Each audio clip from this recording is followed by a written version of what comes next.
Hola, hola. Empezamos porque ya sabéis que tenemos media hora contada y encima hay una programación, contraprogramación tremenda por todos los lados. Que sí, que hay una contraprogramación que no damos abasto hoy. Hay sillas por ahí sueltes. No os amontonar a la puerta, que hay sillas para allá. Buenas tardes, muchísimas gracias a todas. Dale el micrófono. Estoy. Creo que estoy. Se me oye, no sé si. Veo caras atentas, o sea que se me oye. Muchísimas gracias a todas, a todos por venir. Gracias a la Semana Negra por seguir peleando un año más, por seguir sacando los libros a la calle y en mi caso, que soy librero, por seguir dejando a las librerías que estemos presentes, que estemos ahí ofreciendo los libros y pudiendo traer los libros también aquí a las presentaciones, que es lo que hacemos las librerías. Hoy me toca presentar el nuevo libro de Pilar Sánchez Vicente, creo, y ahora entraremos en ello, que es el libro número 12 de su trayectoria.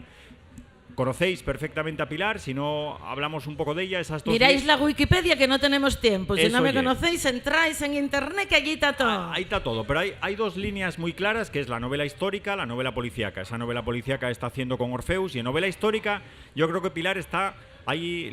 Galdós hizo los episodios nacionales y se centró ahí en un par de siglos. Pilar yo creo que lo que quiere hacer ya es la historia de la humanidad desde el origen, porque va desde la diosa contra Roma, que estás ahí, de Gontrodo, casi nada, y ahora vamos a intentar ir más atrás. Y vamos a ir a hace 6.500 años o 4.500 años antes de Cristo, con esta Madrebona y un viaje. Sobre todo esta novela la podemos interpretar de muchas maneras. Podemos hablar de novela histórica, podemos hablar de novela de viajes también, podemos hablar de novela de aventuras, y a mí me gusta hablar siempre también de novela de aprendizaje, cuando de lo que se trata es sobre todo de una persona en una edad concreta y que va a hacer a lo largo de su vida, o a lo largo de lo que nos cuenta la historia, van a suceder cosas en el exterior, pero también en el interior del personaje. Por eso hablo de esa novela de aventuras y esa novela interior, porque lo que va a establecer es un viaje, ese viaje que va a invitar también Pilar, la narradora en este caso del libro, a todas las lectoras, a todos los lectores. Leo el segundo párrafo. Dice: el hombre entró como un vendaval por la puerta de una choza. Como un vendaval yo creo que es clave para entender también esta novela y entender a Pilar. Pilar entra como un vendaval en cualquier espacio, y yo creo que este libro también lo vamos a devorar como un vendaval, porque hay pocos momentos para la calma, como corresponde perfectamente a un libro. Y vamos a intentar situar, Pilar, yo hago 4 o 5 preguntas, pero tú cuentes lo que tú quieras, que sabes que nadie habla mejor del libro como tú. Lo primero, por un poco espacio-tiempo, y vamos al tiempo y vamos a esos 6.500 años, hace 6.500 años o 4.500 años antes de Cristo, y vamos también a ese inicio de todo, que es el Mediterráneo. Yo hace poco tuve en la librería también a Pedro Laya, que defiende que el inicio de la civilización está ahí, está en el Mediterráneo, y ahí empieza todo. Bueno, no sé. Yo lo primero pediría a los niños de atrás de les noveles que me pongáis una aquí, porque queda tan bien para las fotos. No, tú esa, tenla tú ahí. Digo yo por las cuestiones de los detalles. Hace 6.500 años, yo creo que hace 6.500 años produce una revolución probablemente mayor que la industrial. Y el momento, si nos situamos en el principio, pensáis en esos parientes que compartíamos con los monos, que bajamos del árbol, que empezamos a relacionarnos y a formar grupos. En este formar grupos, y tiene mucho que ver también con la diosa que aparece en la novela, en este formar grupos y en esta primera unión hay que tener en cuenta que el sexo no está asociado a la reproducción. Por tanto, lo que un grupo y un clan y una tribu necesita son personas, y hacer número y hacer bloque, y eso es lo que damos las mujeres. Eso hace que en todas las culturas, de todas las épocas, de todos los continentes, la primera diosa sea la madre, la diosa madre, la madre tierra, la Pachamama, la naturaleza, porque la propia naturaleza, las mujeres formamos parte de esa naturaleza propia. De hecho, en les cueves aparecen les vulves, aparecen pintadas vulves, y no hay para que se hicieran pajes los paisanos, os advierto. Es una cuestión que tiene mucho más que ver con la fertilidad y con la maternidad. Bajamos del árbol y esos grupos viven de lo que da la tierra, corriendo detrás de los animales, haciendo trampas para cazarlos. Pero ¿qué pasa hace 6.500 años? Entre el Tigris y el Éufrates, efectivamente, al otro lado del Mediterráneo, donde ahora estamos asistiendo a un genocidio del pueblo palestino. En la novela, precisamente, Gaza se llama con su nombre de entonces Aza la Fuerte. Ahí se produce una revolución trascendental, que dejamos de perseguir a los animales para domesticarlos y dejamos de depender de lo que la tierra da para plantar nosotros las semillas. Con eso supuso un cambio radical absolutamente en la civilización, que empieza entonces a ser civilización, porque aparecen ya las primeras estructuras de poder, el cambio abarca también a lo religioso, esa diosa madre empieza a desaparecer, sustituida por otros dioses. Aparece la propiedad privada, porque en el clan Madrebona hay una playa de perlora. Digo vos porque podéis ir a bañaros a Madrebona dentro de un mes tranquilamente. Dentro de un mes cuando venga el verano, digo. Madrebona hay una playa de perlora. Y el nombre de la tribu que habita en esa playa. Y el nombre de la jefa y la chamana hereditario de esa tribu. Y el nombre que la diosa adopta también en esta tribu, porque la diosa, como veíamos al principio, tiene muchos nombres. En realidad adopta el nombre de la tierra donde está, en este caso Madrebona. Eso. Espacio-tiempo, controlado. Vamos al protagonista. Yo hablaba de un héroe, el héroe clásico que está en toda novela de aventura, y aquí tenemos a Ecro. Héroe que tiene que tener, ahora lo iremos desarrollando, pero lo primero que tiene que tener un héroe en toda buena novela de aventuras es una situación dramática al principio, y tiene que hacer un camino y tiene que hacer un viaje. Ese viaje, el viaje de Aquiles, es el viaje tradicional, y Ecro sufre. Tú sigues todos los pasos de la novela de aventuras. Ecro va a tener un ataque donde él vive, tiene que huir. En principio huye con toda su familia, pero después se va a quedar solo. Exacto. Y para contar la historia de Ecro, a mí me gustaría contar algo que tú cuentas, que es por qué cuentas esta novela, que nos vamos a un examen y hablábamos ya de hace 6.500 años, pero vamos a ir un poco menos. Vamos un poco más acá, pero bastante más allá también. Finales del siglo XX. Finales del siglo XX, y hay una hermosa historia de por qué surge ese buhonero que se llama Ecro, que salió ahí. ¿Por qué surge ese buhonero y por qué está allí en la primera novela, que digamos tiene un protagonista de las 12 novelas que llevo ya, tiene un protagonista masculino, entre comillas, porque está Naya, Madrebona, y está la diosa también, pero Ecro sí que es protagonista. Corría el año 79, cuando no había plan Bolonia ni nada, y todo se jugaba una carta en el mes de junio, no sé si os acordáis, la gente mayor seguro que sí. Y entonces era el primer año de la carrera, examinábame de Prehistoria Fortea, un ilustre profesor, que ya no está con nosotros, y entonces preguntó, eran varias preguntas y una de ellas era: ¿cómo podrías explicar el hallazgo de una cerámica del Neolítico en un yacimiento epipaleolítico asturiense sin contaminación del yacimiento? Claro, que es pepino. Y entonces, por inspiración divina, vínome a la mente la figura del buhonero. Esa imagen de esa figura, como Ecro, ¿no?, con sus pieles. Imagináis-vos la planta de ese pie con un grosor de 3 dedos. Imagináis lo que llegue caminar, calellando, col peso, cubierto con las pieles, a la inclemencia total de la vida, 6.500 años, ni rueda ni Cristo que lo fundó. Entonces, yo desarrollé el buhonero, dónde iría, tal y cual, y al final puso muy sobresaliente. Y quedé yo toda la vida, digo, cago en la mar, pues aquel buhonero, yo mira qué historia más guapa. Hablábamos antes, por acotar lo de antes del espacio y la línea temporal.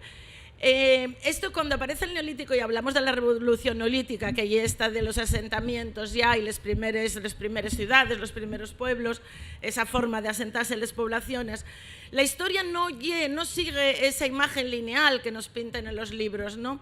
Entonces, en la novela vamos a ver cómo el Neolítico ya se está implantando allí, allí ya tenemos la agricultura, los animales domesticados, mientras que en Madrebona queden los últimos cazadores recolectores que utilicen, luego haremos un monográfico especial, el pico asturiense. Luego ya hablaremos del pico asturiense.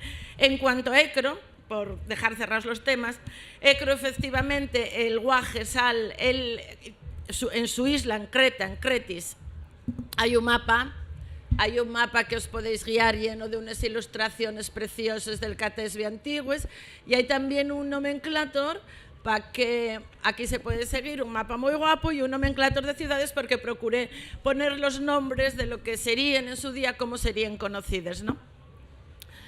El niño, hay una invasión, hay un cataclismo, hay la de mi madre, queda solo, con 7 años, arrojado en medio de la mar, y lo recogen ya lo recogen los comerciantes, lo sodomicen en la página 3, porque dice la vida dramática donde la haya.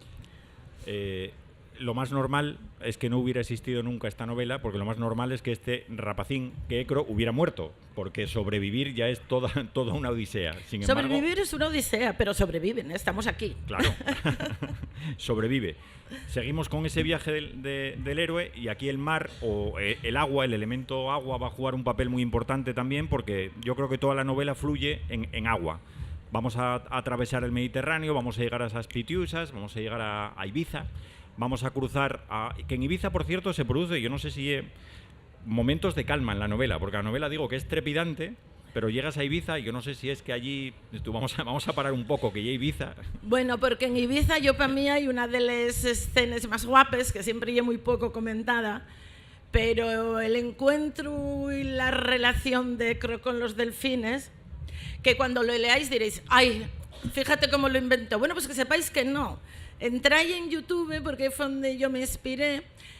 Una bióloga, una mujer, convirtió su casa en una piscina para vivir con un delfín y cohabitar con él prácticamente. Y la relación que se estableció era totalmente estrecha, en una relación muy fluida. Y bueno, pues eso, basándome en esa experiencia, que está absolutamente contrastada, establecí la relación que Ecro mantenía con los delfines. Y yo una isla, las islas siempre te dan este toque, a este punto ausente, ¿no? Después tenemos el gran río, el Ebro, también, que es el que va a subir, al final va a ascender el cauce del Ebro hasta llegar al norte de España. Esa relación que digo con el agua. Pero también va a ir encontrando personajes, va a ir encontrando aventuras a su paso. A mí una cosa que, si me pongo en tu piel, me imagino que a la hora de escribir tienes que valorar, que es, tú hablabas antes del Neolítico, está en el Mediterráneo, pero no está en el Cantábrico. Ahí seguimos con sociedades prehistóricas. Pero el idioma... Claro, el idioma es otra cosa que había que cuidar también. El idioma es otra cosa que hubo que cuidar mucho también, porque de repente te lo planteas y dices tú, vamos a ver, él llevó un cretense, pero claro, en este momento prácticamente son tribus e islades clanes, puede haber formas parecidas de lengua en Iberia, puede haber formas parecidas de lengua, todavía no hay ninguna lengua escrita, por supuesto, hay un código comercial que se utiliza para el trueque, tampoco hay venta, y más que nada trueque lo que sea en este momento.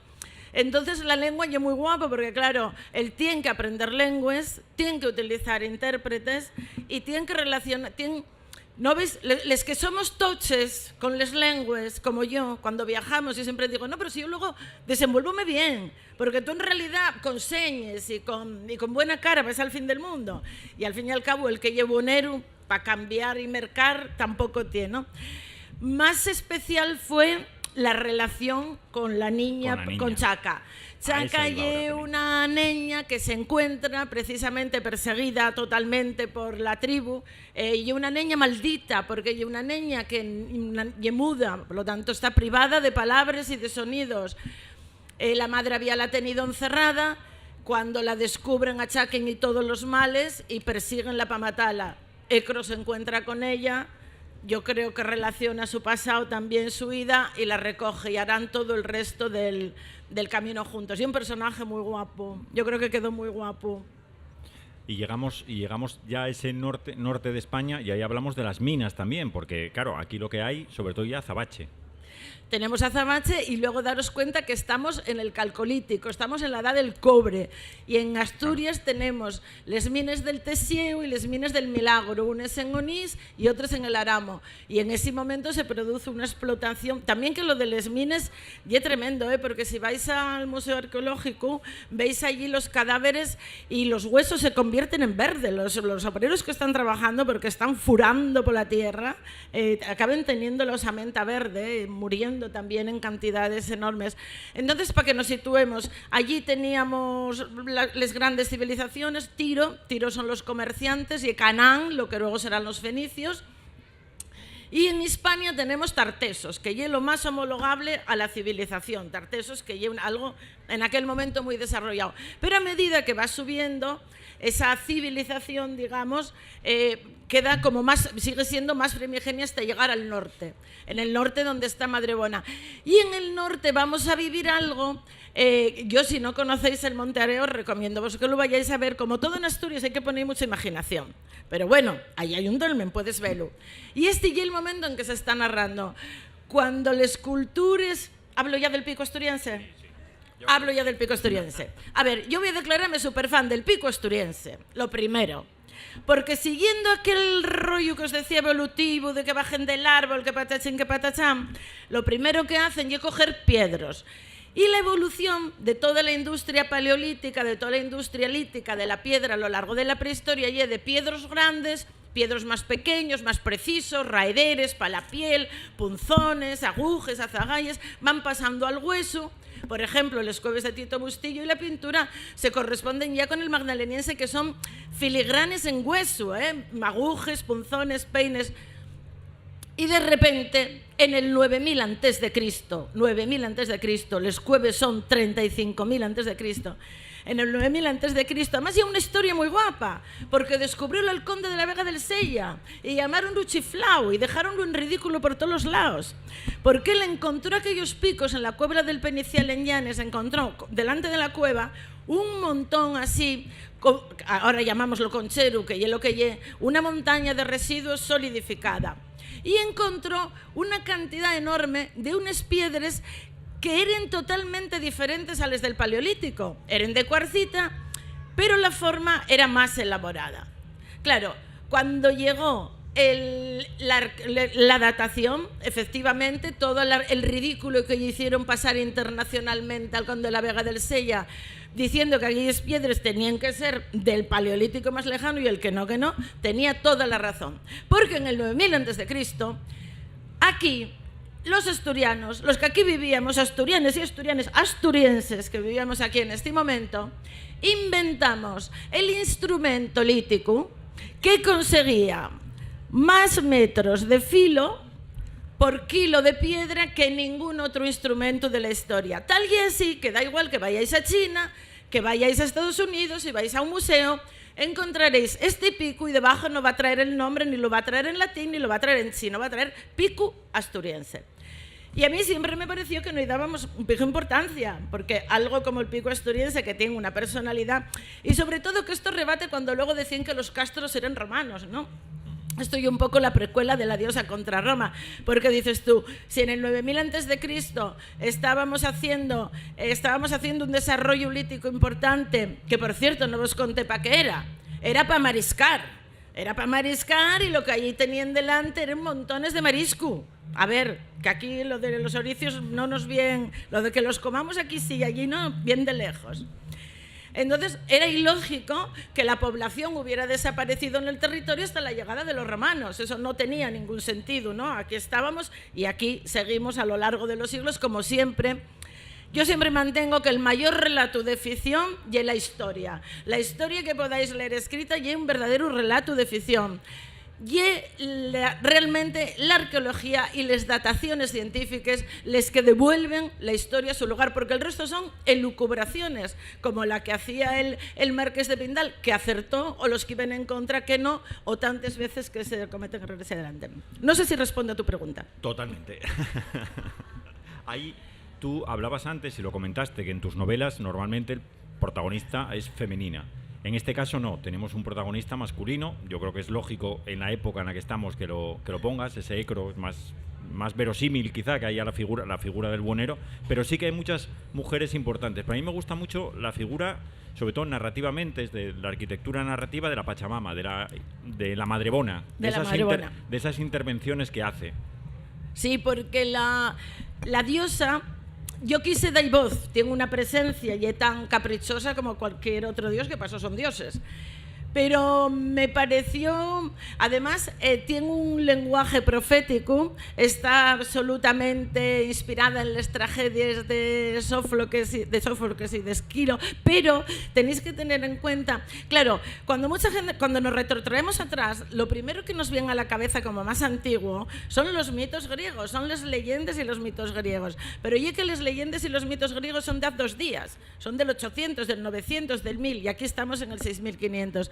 Sin embargo, hay una teoría que yo comparto, que es que realmente los mitos nacen de leyendas y las leyendas nacen de hechos que tuvieron lugar en una época anterior. Yo diría que esta ya es la novela de los hechos, porque vais a encontrar hechos que vais a decir, esto podría ser lo que dio en Medea, o esto podría ser lo que dio en Circe, o esto podría ser lo que dio... Y en ese sentido, el lenguaje de la diosa, ese que aparece intercalado así entre algunos capítulos, el lenguaje de la diosa yo creo que da esa visión un poco profética y que nos mete un poco en ese mundo mediterráneo y en ese mundo que nos resulta más familiar, más conocido, ¿no? Y siguiendo también con tu trayectoria, normalmente, todas tus novelas históricas, normalmente, hay excepciones, pero puedes acudir a fuentes a la hora de narrar. Aquí es mucho más complicado acudir a fuentes. Claro, claro, porque además, que lo guapo precisamente de esta época, que yo cuando acabé tuve la seguridad de que dentro de 20 años todo esto va a haber retrocedido mucho más atrás. O sea, continuamente nos están apareciendo descubrimientos continuamente que remonten todo lo que sabemos del pasado, lo remonten muchísimo más atrás. El santuario de Göbekli Tepe en Turquía, 9000 años antes de Cristo. Dices tú, pero ¿cómo es posible? La verdad, en ese sentido, cada vez que hay un descubrimiento, dices tú, no sabemos nada. Lo más guapo de la historia es que en realidad no sabemos nada. Elucubramos y pintamos, hacemos novelas o nos ponemos las gafes y decimos esto no hay una novela y un ensayo, pero al final estamos haciendo adivinanzas. Vamos terminando porque esto va como un obús. No sé si queréis hacer alguna pregunta, pero es el momento. Podéis hacer preguntas que les contesto todas. No sé si es un examen. Recordáis que tengo el saquín de Romero, claro, el marcapáginas. Sí, porque una presentación de Pilar no termina cuando acaba la presentación. Yo creo que ahí empieza la presentación, cuando esté ahí firmando. Pero Pilar, yo también te escuché estos días, que sí. Acabamos con esto, que hay por ahí libro nuevo también. Bueno, lo que puedas contar. Bueno, nada, el libro nuevo, el que va a haber dentro de un año. Dentro de un año os invito a ver aquí, supongo que tendré hueco, se presentará en la Feria del Libro y antes se presentará, ya tiene fecha de presentación, el 9 de mayo en la Benéfica. Y un proyecto muy guapo porque si recordáis, Rodrigo Cuevas descubrió Rambal a través de Mujeres Errantes. Eso yo muy guapo porque él siempre lo cuenta. En cierto sentido yo regalé Rambal y él devolvióme como regalo la figura de la asturianita.